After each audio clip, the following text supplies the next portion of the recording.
Thanks for pressing play, swimmers and swammers. I'm your host, Garrett McCaffrey, and joining us today, he's been at the helm of the University of Louisville for almost 2 decades, entering his 20th season as the head coach at Louisville. He's Arthur Albiero, and this is the SwimSwam podcast.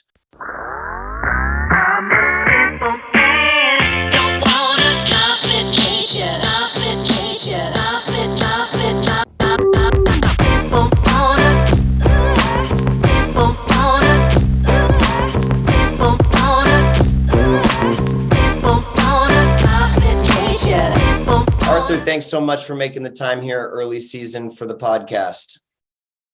Appreciate it. Thanks for the opportunity. It's a pleasure to be able to join you today. Well, let's start, looking back, and I can't believe, it feels like it's still such a fresh program that you've brought, to Louisville. It's hard to believe it's been 2 decades, but if you look back on your first 19 years, how have athletes changed in that stretch? It's a very interesting question because I'm not so sure, right? As you're asking that question, I'm thinking, I'm not sure if they change. I would like to think that we have changed, right? I think the system has changed. I think the world has changed, obviously. Probably the simplest thing is communication, right? I think it's as much as, having phones that made the world a little smaller. I think it also kind of created a little silo. So I think it's something that, I think we've always been very upfront. Communication is such a crucial part of our program at such a high level about anything and everything. Nothing's off limits. And, we always say when we have some information, we can help you with anything. And I mean that. So that's probably the biggest thing I have noticed. But I'm not that old yet to say, and 20 years ago when people came in, they were tougher. I'm not so sure about that. I think people tend to fall to the level of your expectations. And I think it goes back to our recruiting, to identifying people who are like-minded with us.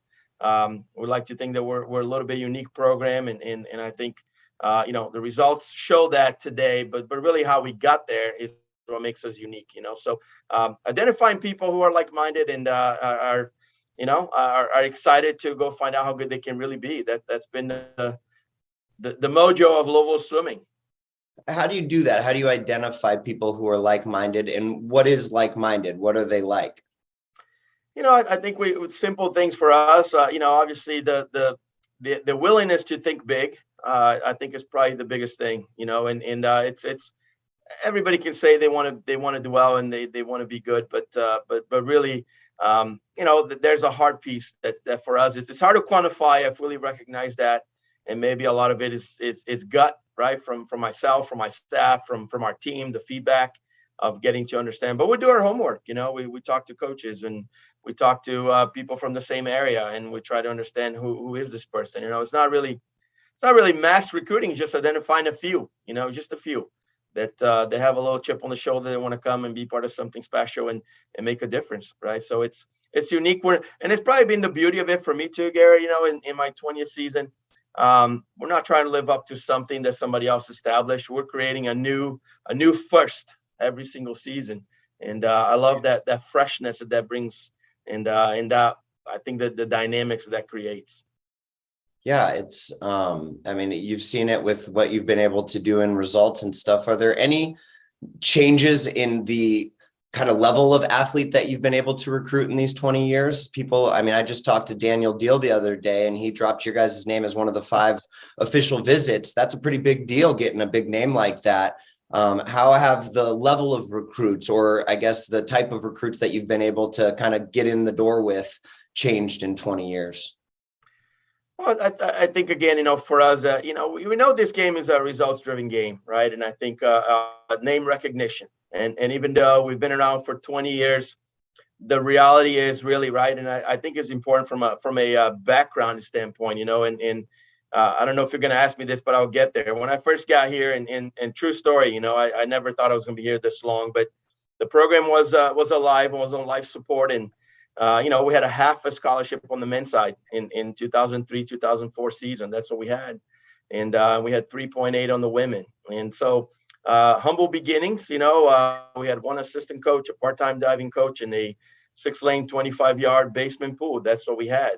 And we're in Conference USA at that time. We were in the bottom of Conference USA. So we had humble beginnings. You may say, so how in the world did you see potential in that? And honestly, it was the athletic director at the time, Tom Jurich, who had taken over the program here as an AD 2 years prior. And he was excited to invest in swimming, and really his enthusiasm and really, genuine approach to, okay, it's time to invest in swimming, really connected with me. And that's why Tom's retired now, but I was very grateful for the opportunity he gave me and everything he told me he was going to do on a conversation, on a job interview, which was fairly informal, I may say. Really, he made good on his word, right? So to me, that's one of the main reasons I've stayed at Louisville, and I've been proud to be part of the program. And now on my third different AD, I feel like we have earned the respect internally. So we've come a long way, and little by little. And so, but really, right, the first year we were fully funded around 2011. That was our first top 10 finish. 2012, man, we're ninth at NCAAs, and that was a big breakthrough for us. But again, that was not that long ago, right? And so from a name recognition standpoint, we're still the new kids on the block, and we're okay with that, and we know we have work to do. So we don't shy away from that. We just go to work. Yeah. And that's what I was kind of alluding to. It's hard to believe it's been 20 years, but man, what a path it has been and how much growth you guys have had. And I do want to dive into, administration, because obviously you've got to have people who help you and help the program along the way. But before we get to that part, I kind of want to keep harping on some of the, individual successes and your ability at the program to really take people who, are not on the international scene, and you've made Olympians, and you've created a lot of national team members and really, really top tier athletes. A lot of college programs don't even try to necessarily change things like technique or attitude or, toughness, if you will. Where do you get the confidence that in just 4 years you can make such giant leaps, and how do you instill that in the athletes? Yeah, I think it's now the culture, right, that we have in the program, and it's a culture of belief, and it's not just words in the wind, and not just to say, oh, we are this, we're that. It's just, and that's what we always talk about in recruiting, in the recruiting world. Like, just come see it for yourself. I'm not going to win the recruiting rah game. I'm not interested in that. That's fickle. I want you to come see who we are and what we do, meet our people, right? I would say we're proud of our facilities, man, and we'll continue to evolve in that process as we just discussed shortly. But it's about the people. That's what we do best, So I think identifying people early on, I think back to, people ask me all the time, did you think Kelsey Worrell, Dahlia now, you think Kelsey Worrell was going to be this good when you recruited her? No, I thought she was going to get a lot better. Loved her personality, got to know her and her family early on. And we thought, man, this is going to be fun, right? It's going to be fun. And we never put a limit on things, right? We've always taken this approach of we're just trying to get a little bit better each and every day. And, when she went 50.0 and then a little bit better would have meant maybe she has a shot of breaking the American record, then we just stayed on point, right? Just get a little bit better. And so I think it allowed her to, to swim for 10 years, right? 4 as a collegiate athlete and 6 more until her recent retirement here to start a family. So I think it's this approach of just finding people, right? Zach Harding. I remember when we first started recruiting Zach, he was a 203 flyer at junior nationals, and then obviously Zach's still around now. Zach has is an engineering degree, has a master's in engineering. He's got a nice safety net, and if he wants to swim, he's swimming because he wants to, right? For fun. And I love that. He's free, right? He's free for the next 2 years to put himself in that position, right? So it's putting people in that position. Is Mallory Comerford. I remember meeting Mallory, first time, and she came to my office, and at the end of the conversation with her mom and her, we got up and we shook hands, and I just remember just the impression that she made on me. And I got out here to my coaching staff and I said, whatever we do, Mallory is our number one girl. Whatever it takes, we're going to find a way, right? And just love her personality. What stood out in that conversation? I want to get into the details of with Kelsey and Zach. Like how do you know? Because having just spent 1 year trying to talk to high school kids on the phone and stuff. And I've coached high school kids for a lot longer, and it's easier when you get to know them for, weeks and months and years, even you get to know them. But in just conversations, it's really hard to pinpoint that it factor. What did those three have that really stood out? Well, I think it's a combination of personality and as much as I want to give you the, top three items that I'm looking for, I don't know that I can quantify that, to be honest with you. A little bit is gut, a little bit is personality, a lot of it is connection, right? And I'm very hands-on as a coach. So, and yes, I have a phenomenal staff, and we all kind of have we do a little bit of everything, but I'm everywhere, right? And I think for me, it's an important piece of the program that I'm connected with all parts. And and I think, and then there's a background too. When I look at all those three, what they had in common, and I could add a couple more to that list, right? And Nick Albiero, who never did a whole lot of doubles in high school. I knew that, right? And he was a 143 flyer coming out of high school as a senior, 146 when we recruited him, and 137 is a couple of different levels, right? So to me, again, is understanding the background. People who are still eager and hungry to ultimately move forward in the program. And that applies honestly to everybody who touches our program, from athletes, yes, but coaches, right? My coaching staff, to the extended staff, right? To athletic trainer, to the strength coach, to the nutritionist, to the sports psychologist, to the massage therapist, like all the people who touch our program understand what we're trying to do. And to me, that's been a phenomenal, it's a constant message. It's the same message coming from different sides of what we're trying to do and how we continue to learn and get better as a program. And ultimately the sky's the limit, so, and that's a big discussion, hey, we want to put people on the U.S. national team. We want to put people on the Olympic team. And we set those targets high, and we know it's athletics, right? It's going to come down to a couple hundreds. But to be in position, to me, that's the best thing we've been able to do, put people in those positions, start with a belief, and then we get better, right? I think, Gabriela Albiero was named recently to the national team, and, top 6. And, 2 years ago, that was so far, right? To now she's put herself in that position, and you see her progression, right? She had a good first year, COVID and all that, but then massive improvement as a sophomore. Momentum now, right? Momentum. That's the beautiful thing. When you have it, it's like the golden goose egg, man. You got to protect that thing, and we work hard to create it, right? And then maybe work harder to keep it. So it's an ongoing process. And I think, back to your question earlier, I don't know that I think we have continued to evolve. We don't run the same thing over and over and over, right? And I think even Kelsey, yes, there's some things that are non-negotiable for me, and from a physiology and training and progression that I believe that have worked. So we keep that framework, but within that, there's a lot of freedom to create and to adjust and to have guide people in a ownership process. So it's a long answer to your question. I don't know if I really answered your question, but ultimately, again, it's just something unique that you can't measure, but you see it, you do your homework, and sometimes you just jump, right? And you don't get it always right, but I get that, and we always say, if we have the right heart, I don't know where we can go together, but I love that challenge, right? To find out. Let's go find out. Are there any red flags that come up when you're recruiting that you're like, okay, that's something that I probably want to stay away from? That's something that doesn't work in this program. I think a team first attitude, which is somewhat counterintuitive to high level athletes in a very individual sport. We understand that. I think every one of our success stories to a T, and some that and a lot that you don't know about, right? Because they didn't make the SwimSwam cut. It really kind of boils down to the same thing, right? It's people partnering.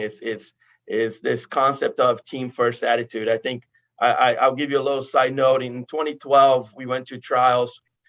2008 was my first Olympic trials at Louisville. And we took 5 people, and that was incredible, right? It was great experience. We're there, we're taking pictures, like we're buying the shirts. I was like, oh, this is awesome.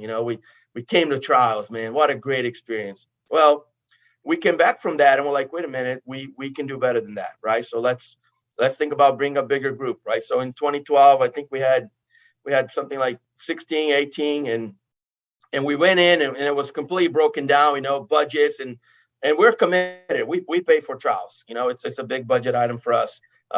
We believe that's part of the deal. So, and we have people coming in and out, and it was a little fractured. We never had a team feel to it, and it was a painful lesson. It was not a great trials for it. Now, granted, we didn't have anybody really that were going to make the team, but I recognize that's what we do best. We're a team, right? So we will continue to go. We go to meets like that. So 2016, our plan was to bring 30 people, and I think we're a little shy of that. I think we have 26, but we went as a team. And when Kelsey Worrell lined up for the final of the 100 fly, and everybody knew what was at stake, it wasn't just Kelsey. It was, hey, this is the whole team, right? And so I think that's been a big part of our program, and just do things together. So early on in the recruiting process, we're very outspoken about our expectations, right? And so if that's a turnoff for somebody, great, that then would just help the process for everybody, right? So that's a big part of that. You're really building three teams, or you've built three teams. You have a men's team, a women's team, and then a combined team. And, each of those is a unique beast in itself. How do you balance coaching men, building men in an environment where that team can bond together, coaching women in an environment where they can come together as a women's team, and then figuring out, that supportive overall kind of umbrella culture that is the combined program? How's that balance work for you? I think you got to read the room, right? And probably I like to think that on my 27th year of college coaching, I can read the room a little bit better, right, to understand what each team needs. And sometimes there might be similar things. A lot of the times they're very different things, right? And so you have to find the balance. I love the way you put that. I don't know if I ever really thought that. It's really three teams. You are correct, right? Because I think there's great power in a combined situation, right? And I think when you have some great matchups, I think, again, going back to Kelsey was the fastest flyer in the U.S., during that period, first woman under 50. Well, who is she going to train with? Who's going to challenge her? Well, we had four guys that were 46 or better in the 100 fly. And every day, those guys were swimming for their lives because Kelsey was coming for them, right? It was fun for her, and probably not as fun for them, but it made everybody better. So in that sense, I think the combined program is a great setting. It really a challenging environment for everybody involved. But then there's times where you really got to create that bond, to your point, where this is about the women's team and the men's team separately. So we do enough things that are separate, right? And from early season team retreats, women separate, men different days, occasionally trips, separate meets. Even though most of everything is combined now, including ACCs, that's a different dynamics for sure. But I think there's this is creating that identity, and having. Sometimes it's practices that are, women only practice and then men come later, right? And we alternate that. And so having a balance and really, being connected to what's happening in your team. I think that's been important for us, having a great group of leaders. And, we always say, whether you're captain or not, upperclassmen are leaders. And we want to hear their feedback and their input. And we listen and we make changes. Probably not as often as they think we do, but more often than I was initially willing to, right? So it's a good compromise.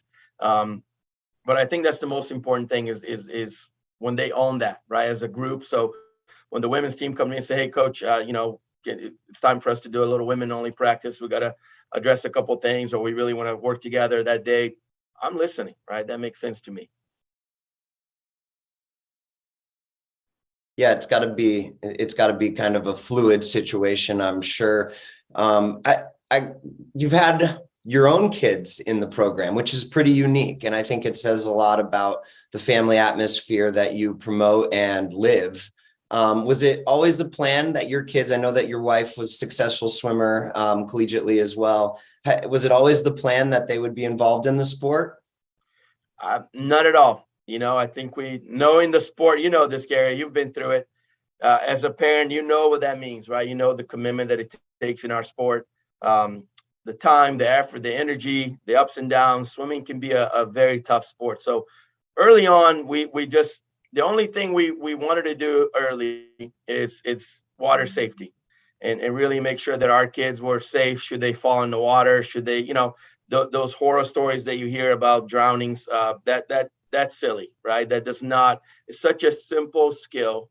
And that's actually a side note, but that's one of the reasons why, my wife really, we opened a swim school about 4 years ago, and it's really about that, right? Water safety, as a starting point. So, but for our kids early on, we just want them to be comfortable in the water, be safe and comfortable, and and as it happens often, our kids love the water. And if we went on vacation somewhere, if we travel to go visit my in-laws in Florida and we spend the night in a hotel halfway, we had to stay. That was our only requirement. Dad, we have to stay at a hotel with a pool.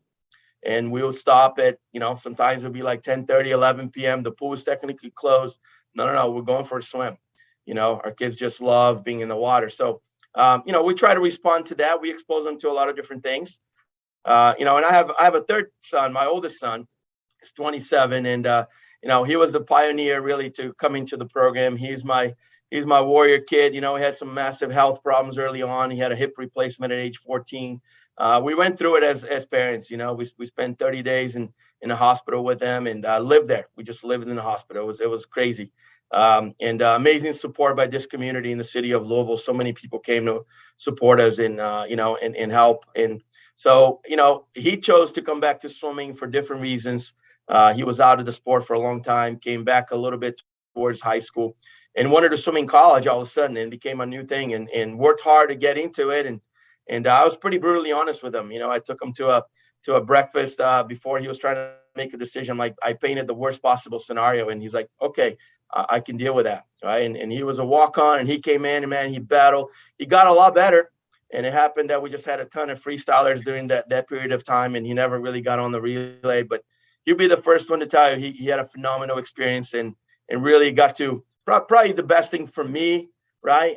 It was his understanding why I do what I do and why the time, the times that I was away from home, what was I doing, right? So he got to understand that, and I think it was certainly, rewarding as a parent that your kid, like, I understand why you do what you do. You love it, right? And so all those days that you're not home, or you miss this or you miss that, we miss a lot, right? It's a brutal sport when it comes to family. So luckily for me, my kids were involved, but early on, we just exposed to everything, and ultimately they all came back to swimming in different ways, and Stefan did a bunch of different things, came back to the sport. Nicholas, tried a bunch of different sports, didn't love anything.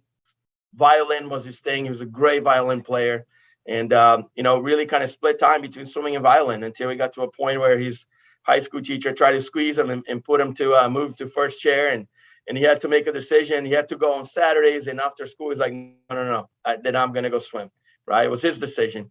And Gabby played a little volleyball, and we try to keep it fun, and it was tough because they both swim for their mom, right? All three of them swim for their mom. My wife is the head coach of Cardinal Aquatics, and really the age group coach. She loves to stay in the 12 and unders. But if your mom's the coach, it's hard to skip practice. But we've always had a deal like, hey, if one of them said, hey, I don't want to go today, no problem.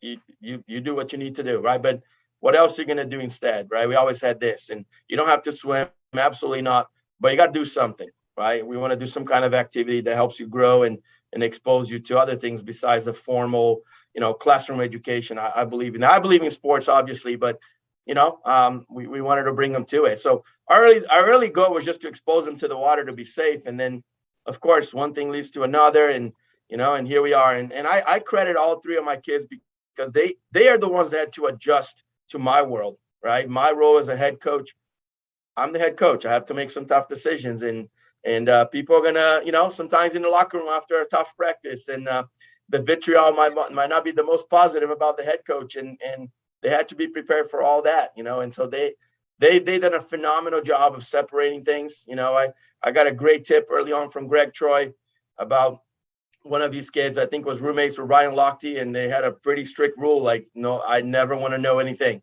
And so I had that open discussion with all three of my kids, and they've done too good of a job. I never can get any scoop, so I'm the last one to find out on everything. And but I think it's been awesome for them to be themselves, right? And I think we always say, and the fact that they chose to come to Louisville, and for me, obviously, it's a great honor, but ultimately, I knew as a parent, once they made that decision, they were going to be with great people all around, great athletes, but the system and the structure was going to be phenomenal from that standpoint, from the educational standpoint to the personal growth to ultimately swim fast. That's the consequence, right? So as parents, we're proud of our kids, and and they've had to battle. It hasn't been easy for any of them, and and it's ebbs and flows that we all know. So I love that part of the process. Was it success? I mean, they have great genes, obviously. Was it success that kept bringing them back to the pool, you think? The gene pool certainly broke to the mom side. That's the good news. My wife was the NCAA Swimmer of the Year in Division II, many moons ago now, and so she was just a heck of an athlete, Ironman athlete, triathlete. I watched the Ironman. I was exhausted watching her. It was an all-day affair, man. That was crazy, and she was working the whole time, right?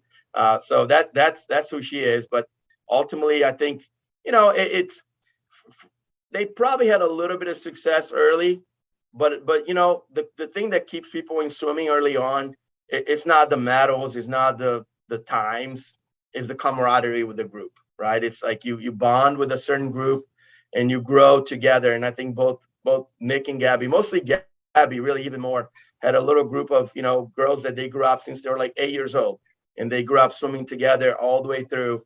And she got to be on the relay with Kaylee Wheeler, at U of L, somebody that was on the relay with her in Cardinal. So it's pretty cool. But I think that's the biggest thing. We just wanted to empower our kids to have a great experience in whatever it was going to be, swimming or otherwise. That's what I was. Our commitment was as parents. Did any of them seriously look at other universities to swim at? That's a tough one, right? Because I think people assume that, well, Nick was doing pretty well, at the time of recruitment, and a few people reached out to him, but I was disappointed, actually, to be honest, that there's a lot of coaches out there that I know well, and people that knew that had some connections from my years at Kenyon College. They were coaching in different places, and a form letter wasn't going to do it. It had to be personal, and so didn't really move the needle as much. I think it was a tough one for me. I just tried to stay out of the way, right? Because my wife kind of okay, mom's going to handle the recruiting piece of the nuts and bolts, and then my coaching staff are the ones that talk to them and schedule calls and follow the process. I mean, we took nothing for granted from that standpoint, but I stay far away, right? And every once in a while, we'll get a question. What about this school? And I'll be like, I don't know about that. I know too much. I don't know. I didn't want to say anything bad. It was like, nah, you talk to other coaches. I don't know, right? But nobody really in earnest reached out to either of them, and so I don't know if it was out of respect or fear. But either way, I think even with that, we still try to push them to explore other things, right? And at the end of the day, they all came to their own decision, on their own. Had to be, right? And you talked a little bit about the line that you kind of had to draw, for them in the locker room, the line of communication to you and everything. But I mean, even having kids changes you as a coach to a certain degree. But how did coaching your kids and continuing to coach your kids, how does it change you as a coach, having that perspective and how you deal with kids and how you communicate with a team and the values that you're implementing? Obviously, that's always been a big piece of your success is your values as a coach and what you bring. I've talked to a lot of your coaches, and that's a big piece of what they say you bring to the table. But how has coaching your own kids changed your coaching? Yeah, early on, when we first established the program at Louisville, I didn't know if my kids were going to swim. But in the back of my mind, my filter was, I want to build a program that as a coach, I'm proud. And if and when my kids were ever interested in swimming and they would have wanted to join, that I will be proud, right? Because we have a great environment. So that was my filter from early on. And a lot of people can talk about, we have a great family environment. We live that, right? Literally, we live that now. My kids are being part of it. But even before that, it's an environment of respect. It's an environment of trust. It's an environment of high level communication, and I always say, look, this is not jail. You can come and go, right? I just expect communication. And I think that's a big part of this to empower, right? Empower athletes to know that we trust them, right? And vice versa. So, again, I don't know if from my standpoint early on, is just creating, again, the setting that, what's right is always right. Right. And so we kind of took that to heart and built the program with that and established some guidelines and created some, policies and guidelines of things that, hey, we missed some mark here. We need to do a better job. And it's not perfect, right? Far from it. But I think I'm proud, and I'm proud that my kids are part of it. So, having my kids on the team, I don't know if it changed anything for me, to be honest. I think certainly early on, I had my oldest son, kind of he's about as old as my coaching career. So I've had kids all along since I started coaching. And, I think it does make you a better coach. I believe that. It makes you a little bit more thoughtful.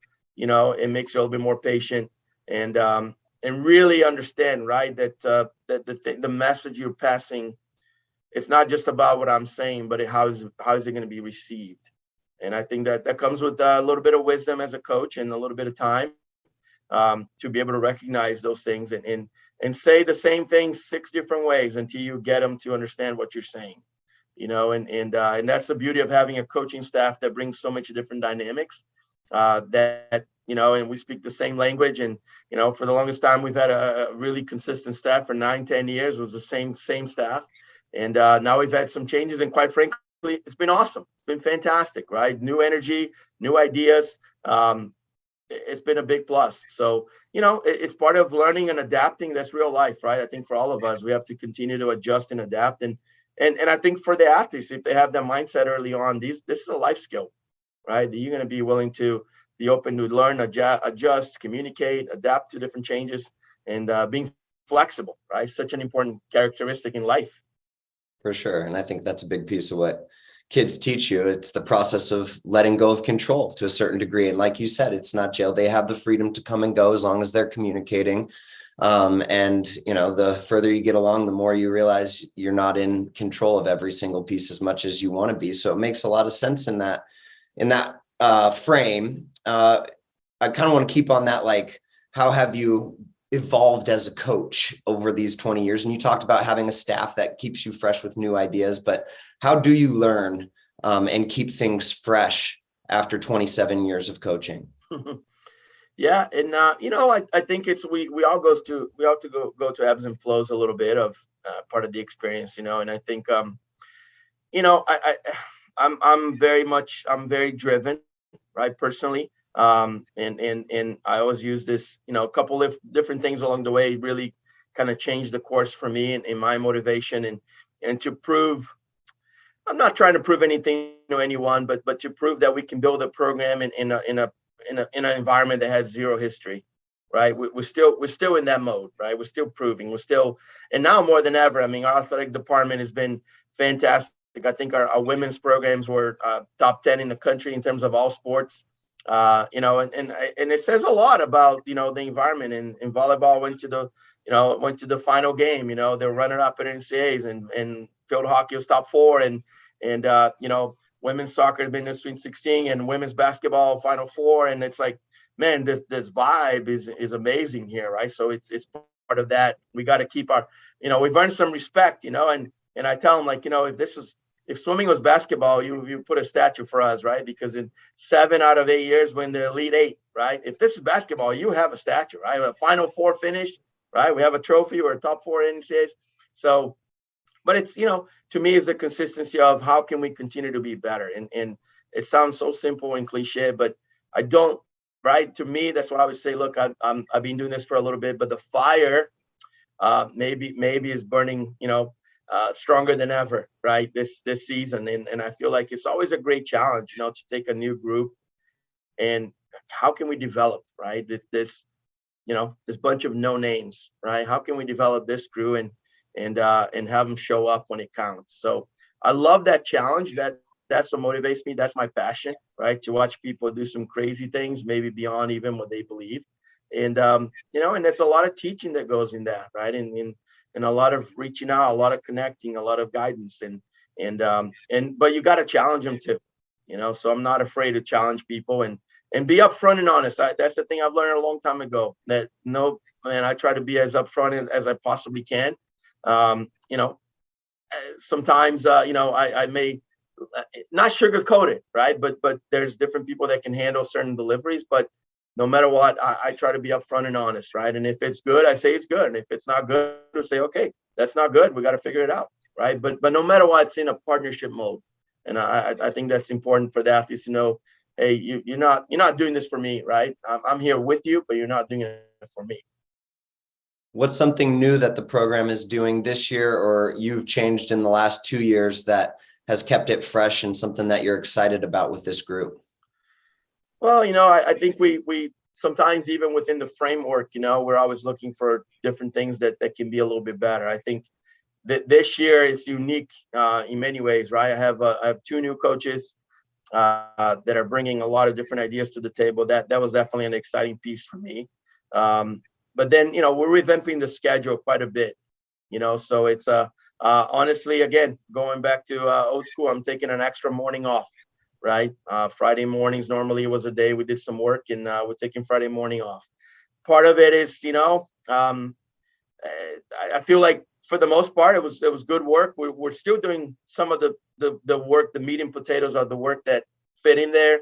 We're just distributing a little bit more. But, the one thing I learned a lot this past year, mental health obviously was a topic worldwide, and certainly it was a huge learning curve for all of us here. And I think I have a good friend who is a CFO of a local hospital here, and he said, Arthur, it wasn't a University of Louisville problem. It was a worldwide problem. And even our hospital, amazing hospital system, was not prepared to handle it. So, we've done a lot of things here internally as a university. I mean, we're hiring 10 mental health professionals, 5 that are going to deal with sports psychology, and 5 that are going to be strictly to mental health. But all these guys kind of intertwined. So, and 2 directors, one for mental health and one for sports performance. So, man, they're listening, right, to the things we brought up.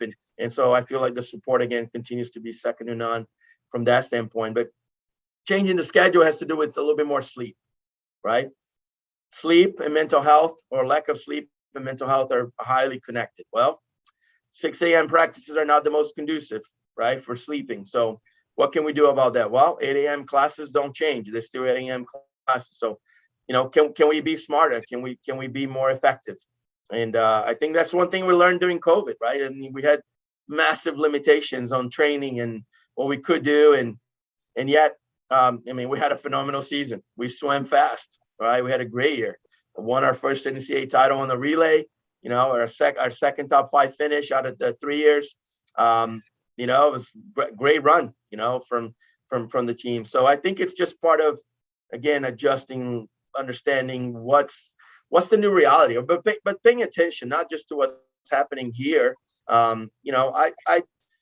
I just, I talk to a lot of different coaches, and I just outside swimming, right? I mean, I have a great relationship here with, baseball coach, tennis coach, track and field.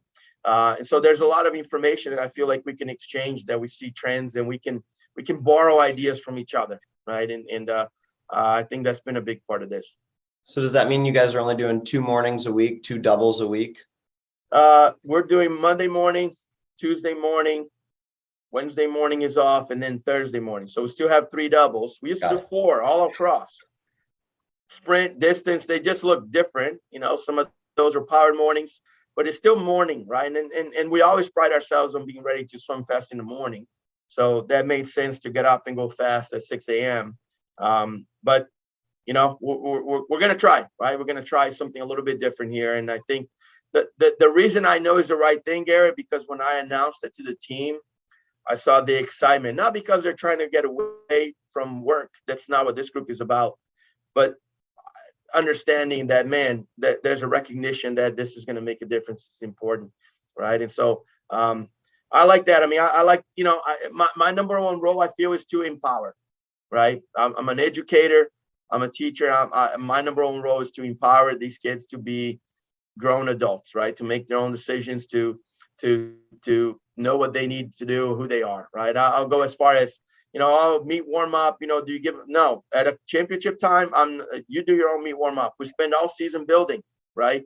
When we guide you through that process, what is important for you. And I always like to talk about stages of warm up, and there's different things that we have to hit, but how much time and, volume, if you will, you spend in each category, it's such a relative to trusting yourself that day, right? So empowering them to feel that way, because let me tell you, when you're going to go to, it just happened here a couple weeks ago, if you're going to go to Australia and none of our coaches are there, you better know what you need, right? And you better be able to communicate that to the national team coaches. Hey, I need this. I got 650s. I'm going on the top. I need tempo and stroke count, and and I'm going to descend. And so you need to be able to communicate those things to random coaches, if you will, right? Not your typical coaches. And it's empowering as to what you can do, who you are as an athlete. What are some of your staples that you really look at physiologically that the team needs, and especially early season as you're putting some of those foundational pieces in place? What are some of the non-negotiables, to help young coaches like myself trying to put together a season plan? What are some things that you really believe in that you've seen work over these years?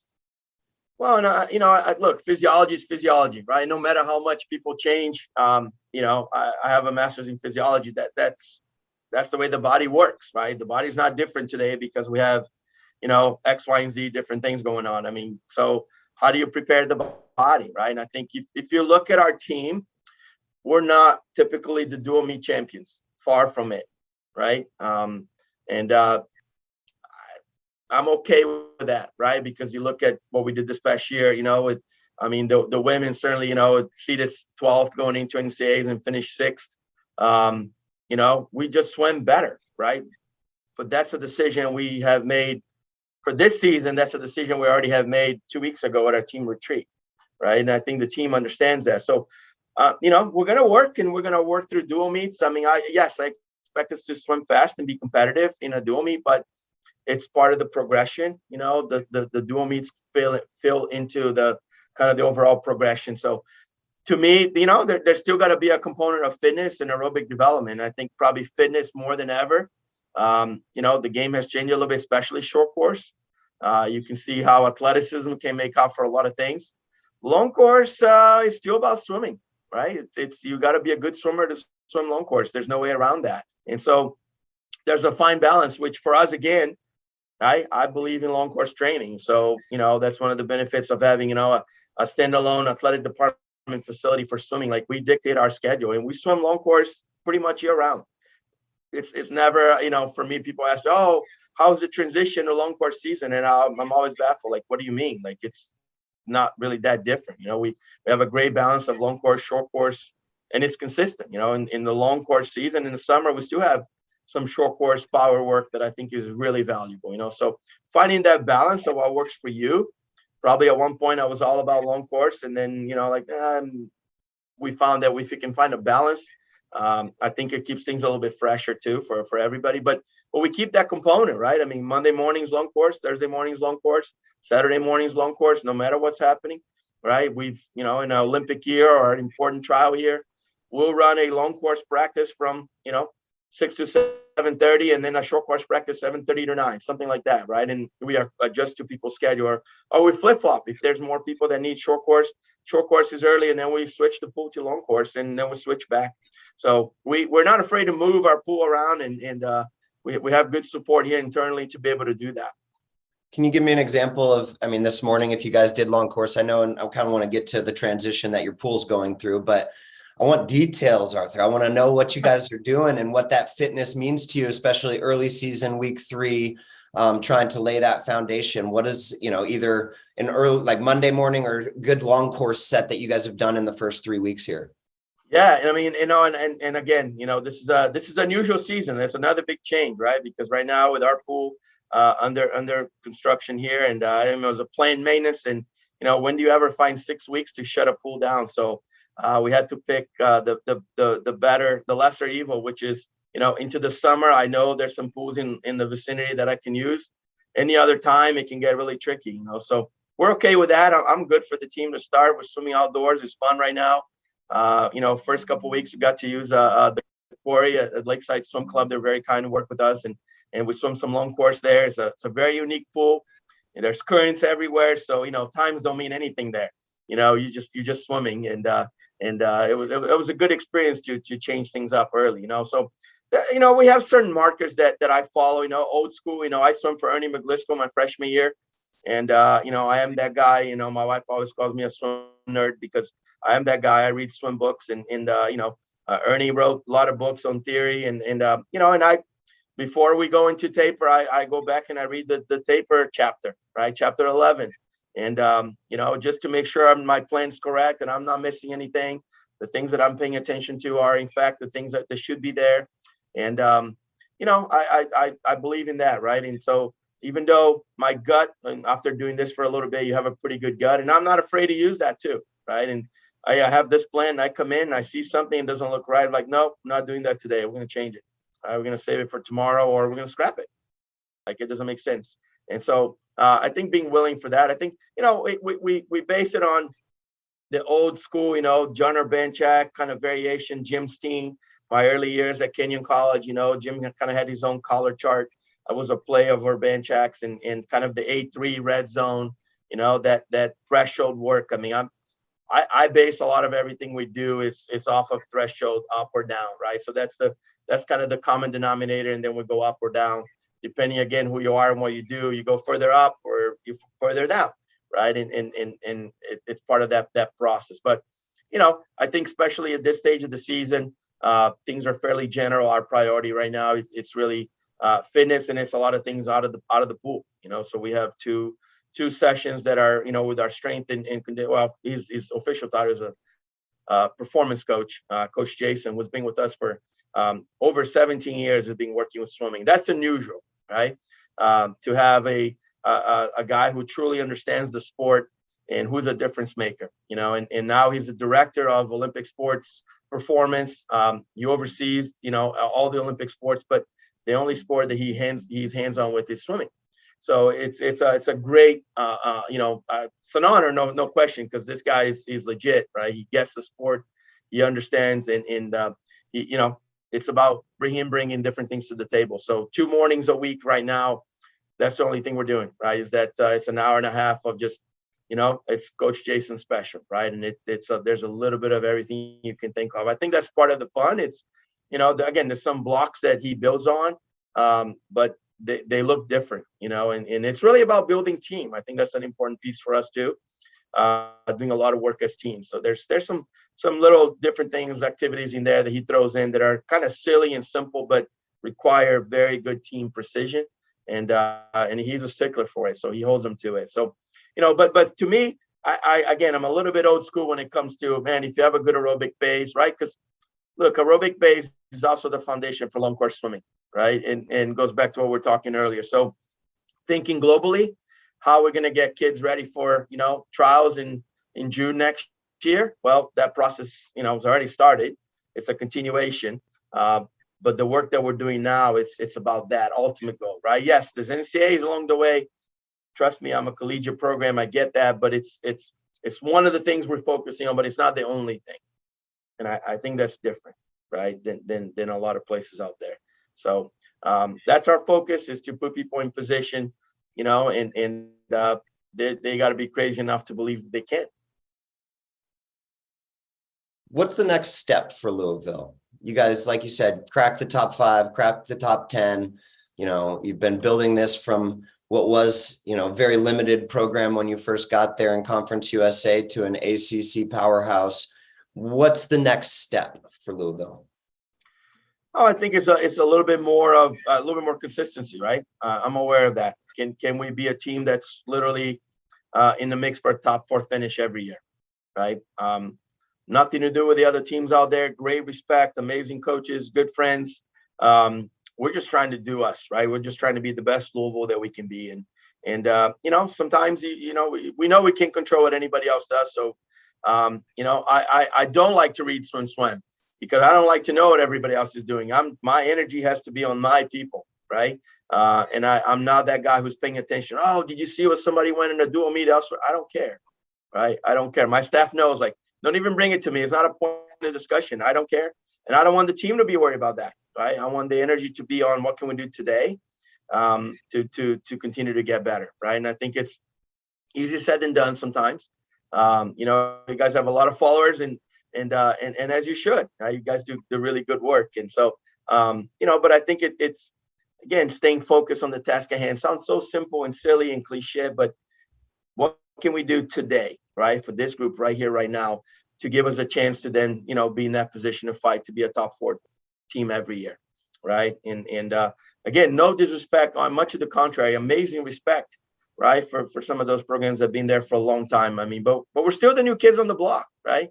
If you were to talk about, again, the last 10 years maybe, but if you look at, what are the teams that really came from nowhere, and in some cases, some teams had history in the past and they were able to revive that, but we had none. And when I say none, I run into alumni and they're like, man, thanks, because when I wear my Louisville swimming shirt or my cap and I'm going to master's practice, people are like, oh, you swim at Louisville, wow, you must have been good. Like, no, we're the old Louisville, right? I'm like, no, that's not true, man, right? Because it's all connected. But certainly, it take a lot of pride in that, and I think beyond that, right? Obviously, Garrett, we're talking about swimming here, but I like to think that what we do best is through swimming, right? Through swimming, we empower people to go be successful in life. And to me, there's just as much joy, right? Yes, I mean, winning NCAA titles and doing some of those crazy things we've done, putting people on the Olympic team. I mean, those are incredible experience. They never get old, right? But, to me, when, hey, coach, I got into medical school and, I got accepted into the top physical therapy school in the country, or, I got accepted into, the top civil engineering program in the country, or, like 2 girls won NCAA postgraduate scholarships this past year out of the 16 that NCAA gives out per season. Man, that's good stuff, right? That's good stuff. So yes, we want to be measured in seconds and in tenths, but at the end of the day, sometimes those things don't go your way, but it doesn't mean that you didn't have a great success, right? And helping people be successful. That's the ultimate, again, the filter is how do we help you be successful, right? As a student athlete showing up day one, as a young kid, like this freshman class we have right now, so raw, right? Every day is like, oh my goodness, and simple things that we just have to teach, but that's okay. That's part of the process. Speaking of success for people in the program, you've had a lot of coaches who have come up under you and gone on to, head coaching positions all over the country with top programs. You've got quite the coaching tree that you have started in a lot of regards, but how exciting is that for your legacy and just for the whole mission of you as a coach and your program? And how tough is it to have to replace good people every year? Because you make it seem so simple. Everybody who touches the program understands the mission and is a good person and this and that, but that's not easy to duplicate and find the right people for. How do you balance, being happy for the coaches for their opportunity, but also, your new task of finding somebody to replace them? Yeah. You make me sound like an old man, Garrett. I'm not even 50 yet, man. Legacy, man. Legacy, when you say legacy, I think of, Jack Byerly, Greg Troy, right? I mean, these guys are legends in the sport, and I'm far from that.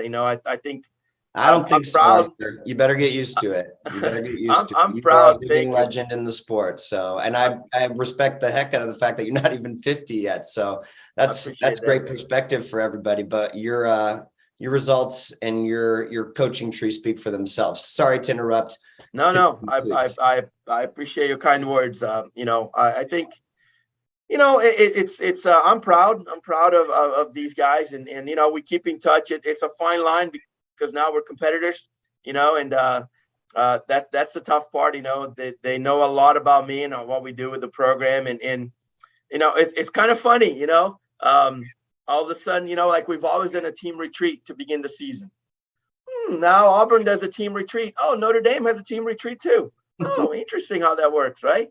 And I love that, right? Because and to me, I think there's a great compliment because that was something that's important for us. It made a difference, right? So I applaud those guys for, man, I borrow a lot of ideas from different people I worked with, right? Jim Steen, probably one of the most influential in my career, just because I was really ready to start my coaching career. So I was learning, right? I was a sponge, learning from everything this guy was doing.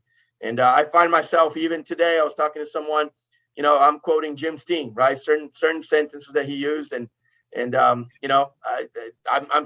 living it, right? This is 20 some years later since I've been away from Kenyon College, and I still remember those vivid conversations. So, but I think that's part of the mission too, right, Garrett, is to help people be successful. So if that's really true, then it's not just about the student athletes, right? It's about the coaches that come in and one of the coolest things. I mean, I have a couple volunteer coaches that are, man, these guys are great coaches, and they're ready, right? But they're here, they're learning, and when I say volunteer, they're somehow surviving, and but they love the idea of being here and get some learning, get some exposure, and taking those ideas, right? They're going to be prepared for opportunities coming their way. So, I take that to heart. I take it as a great source of pride here that a number of our coaches have gone on to be able to run their own programs, and I'm their number one fan, right? I want nothing more than to see guys that have come through our program to be very successful and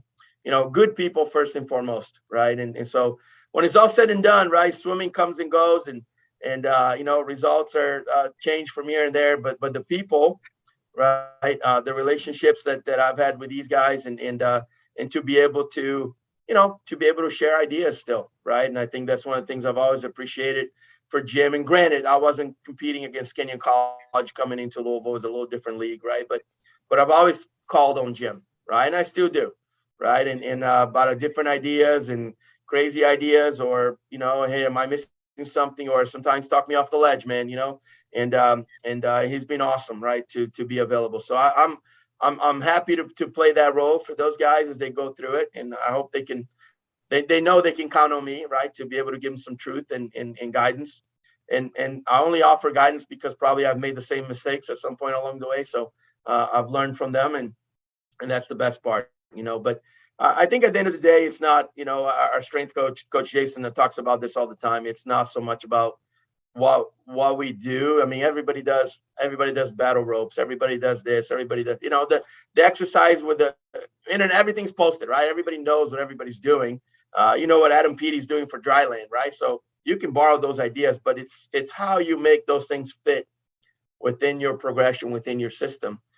And then the difference is how you do those things, right? So it's really how you can connect those dots. And for us, we spend a lot of time, energy helping people understand that, hey, this is not, we're not stuffing sausage here, right? And we're doing a set of 10 200s. It's really about that aerobic base, right? To give you the baseline. So then, man, we're going to rest, and we're going to rest hard. Sounds like an oxymoron, but we are, and we're going to taper. We're going to be fully committed, but to get there, we're going to get the work done, right? Then we can really trust. And then, that might be one of your questions. Well, you guys always show up at conference, but then you're better in CAs. Well, it comes with this preparation, right? That we're preparing for that ultimate goal, to be at our very best when our very best is needed. And, that's not something we take lightly. It's a big part of the program. It's a program that works. It's a system that you've really figured out. You've been able to plug and play coaches. You've been able to do it with all sorts of different caliber athletes. It seems like it's relationships, Arthur. You're amazing with, doing the things and taking the time that it takes to create relationships and trust, whether that's keeping up with coaches who have come up under you, or keeping up with coaches you came up under, or, relaying to athletes, or the strength coach, or the nutritionist, or now you've got all of these sports psychologists and all these people. You've had 3 different ADs, and those relationships are crucial for your role. All of that time spent for others has to be balanced out with how you take care of yourself. And this is important for coaches to understand just as much as anything. How are you taking care of Arthur? I don't want to use a buzzword like self-care, but what do you do for fun? How do you fill your own bucket? Make sure that you can give all of this to everybody else that you're so unbelievable at.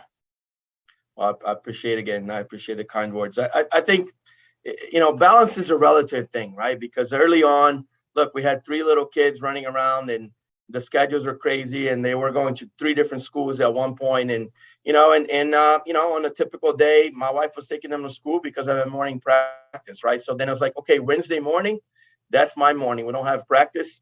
I take the kids to school.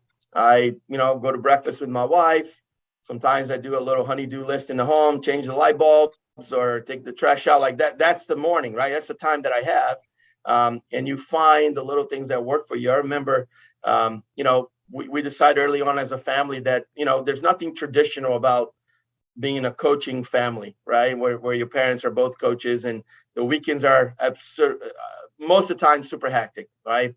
My wife is running around with meets all the way through Sunday night. And, as an age group coach and I'm running around and we have recruiting weekends. And so for us, it's like, okay, you know what? We're going to carve this little time. If it's going to be Wednesday night, then it's going to be our family night, right? Maybe Sunday, man, we can't have dinner together every day. And maybe Sunday it's not going to work. But to this day, that's what we try to do, right? Even though my kids are all grown up now, I mean, I'm very fortunate that they're around here, right? And Nick just finished his MBA and he's still, planning on keep swimming for a little bit longer. Obviously, Gabby still has, a few more years of eligibility on the team. My oldest son is in town. So we try to get together once a week, right? That's such an important part for us as a family. I love to cook, so I don't mind trying different things and they don't mind trying what I try to make, so I love to grill and, probably one of the coolest things I'll tell you this, right? Probably has been a game changer for me during COVID. We just got tired of being home. And so ultimately, my oldest son and his now wife, would come over and sometimes, we just sit around and, we just eat and, sometimes they'll bring some margaritas, it's like, hey, we're not going anywhere. We have nowhere to go. And we just got tired of doing that. And so we bought a little boat. We got a little pontoon boat and we keep it in the Ohio River. And I would have never thought that boating at the Ohio River was going to be anything that I would ever entertain.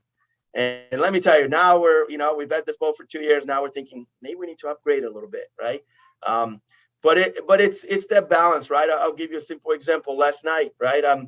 My wife was coaching, and and when she finished coaching, we met at the dock and 6:30, and we got on the boat and we drove to there's a restaurant you can go to on the boat, and we stopped there and we had dinner on the boat, and we finished dinner and we came back to the dock and got home at 9:00, right? And so those simple moments where you can carve, I think that's the key, right? Because what we do is nothing traditional. So you have to find your windows. Wednesday morning, my coaches, my administrators know, like, don't schedule a meeting on Wednesday morning. That's my morning, right? I get a little workout in, do a little reading, do some, house projects, breakfast with the wife. I don't take the kids to school anymore, but that Wednesday morning is still, I think, a very important piece for us, so, and you have to take it, right? I remember having a conversation with Greg Troy about this, and he talked about, if I would have been a smart coach, every Friday I would have gone away with my wife and my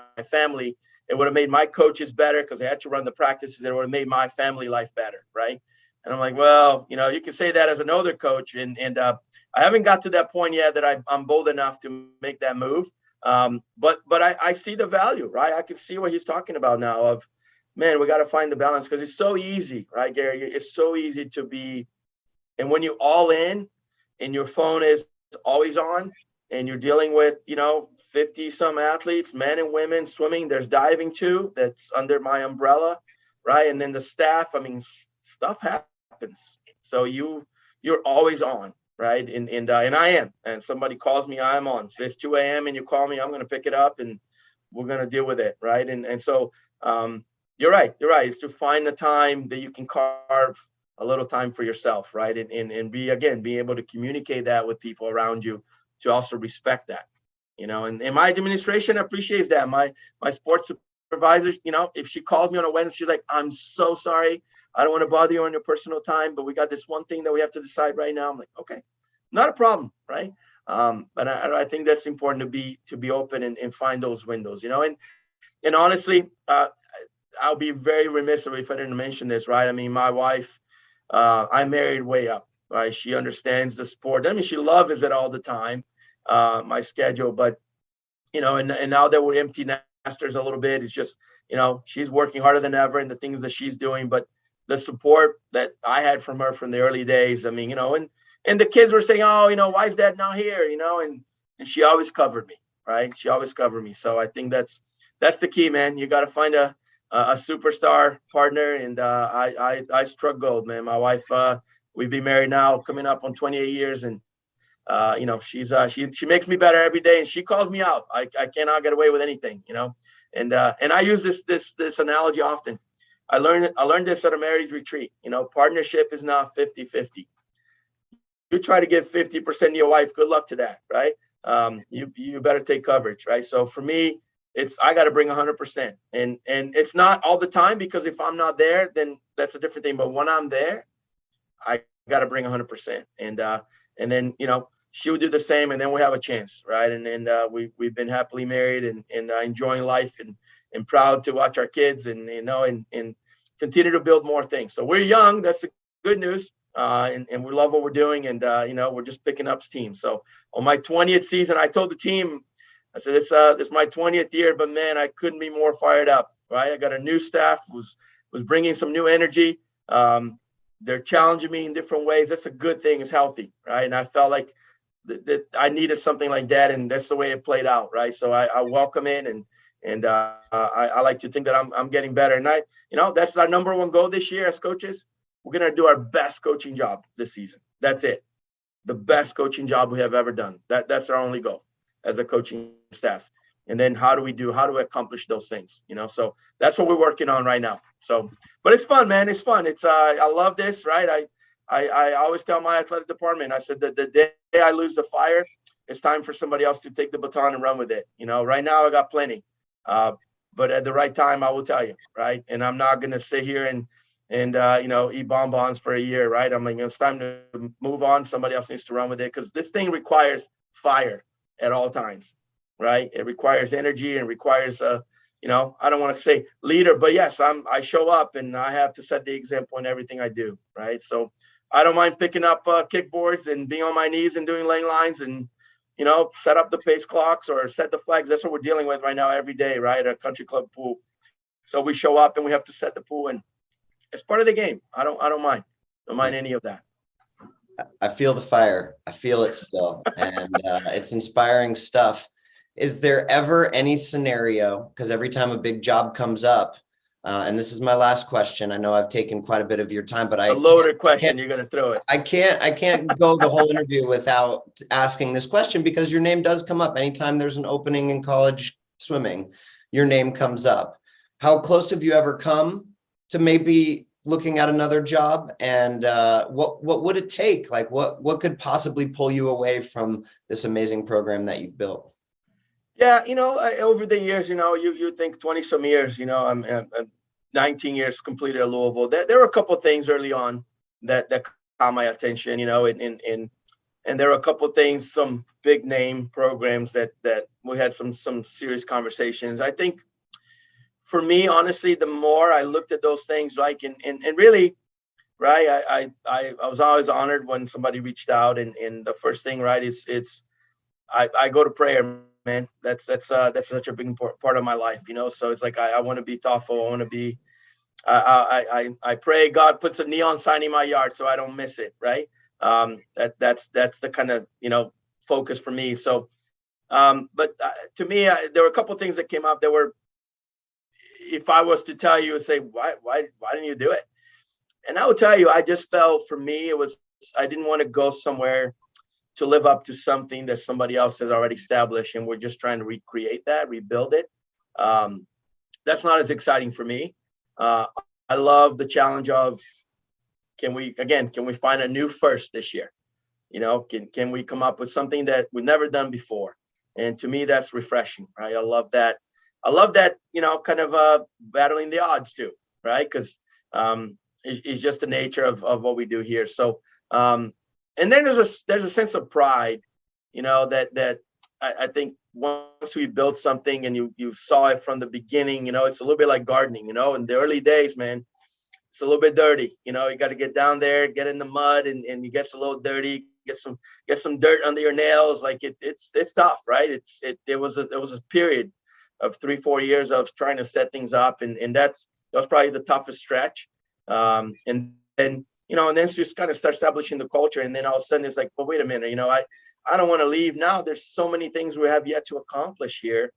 And I love that we're doing it, right? And so I don't, again, I love the idea of, and that maybe ties in with recruiting, an early question. I think it's about making a difference, right? I like to think that I'm making a difference in this university, in the program, in this community, right? And by the way, we're turning out people and preparing them to do some amazing things in life through swimming, right? Through swimming.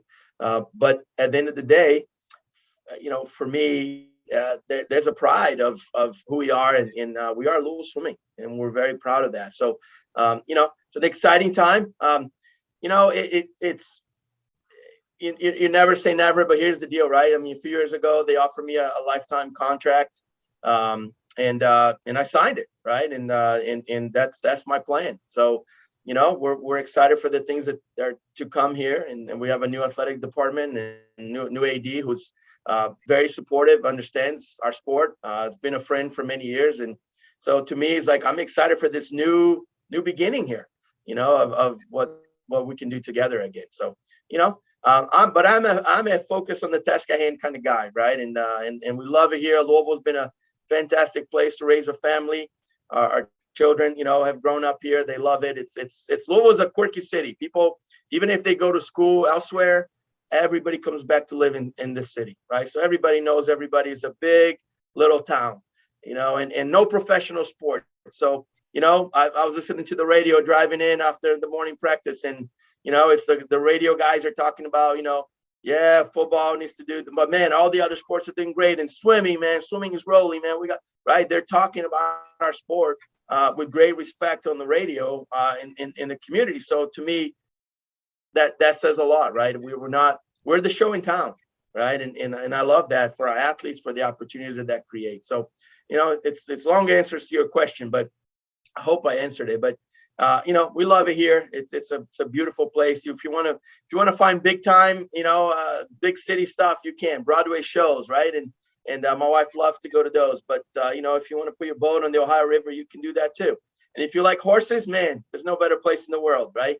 I'm going to talk to Bourbon. Maybe for the coaches and parents that listen to this, hey, Bourbon capital of the world, right? I mean, it's an amazing city that's always, welcoming and so, always something going on here. And we've loved living here for, almost 20 years now. Good. Well, I'm happy to hear that you're in a place that you love. I know that they're lucky to have you, and I don't need to take any more of your time. I appreciate every single second of it, Coach, and best of luck in season number 20 here coming up for the Cardinals. That's awesome. I appreciate your support, man. Thank you so much. Thanks for the opportunity.